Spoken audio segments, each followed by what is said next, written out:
ঘরে এসছে নতুন অতিথি, তাই প্রথমেই চলে গেলাম মায়ের মন্দিরে পুজো দিতে। এটা হাজরার জাগ্রত কালী মন্দির। সবাই নতুন গাড়ি কিনলে এখানেই পুজো করতে আসে। সকাল সকাল বেরিয়ে পুজোর জিনিসপত্র কিনে তাই এখানে চলে এলাম পুজো করতে। আমার তো অনেক দিনের শখ ছিল এরকম একটা বাইকে রাইড করার, আর আমার বর এটা কিনবে আমি তো ভাবতেই পারিনি। সকালে পুজো হওয়ার পর বিকেলে চলে এলাম ডোডোকে নিয়ে চাইল্ড পার্কে। কিন্তু ভেতরে ঢুকে এত গরম লাগছিল, এত গাছ রয়েছে চারিদিকে কিন্তু একটাও নড়ছে না। ভেতরটা খুবই সুন্দর, কিন্তু গরম লাগার জন্য তাড়াতাড়ি পালিয়ে এসেছি, বেশিক্ষণ থাকলাম না। এসছি আমরা ঘুরে ঘুরে ঘুরে ঘুরে এসছি।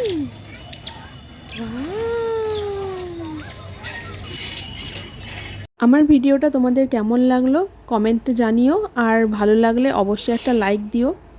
টাটা।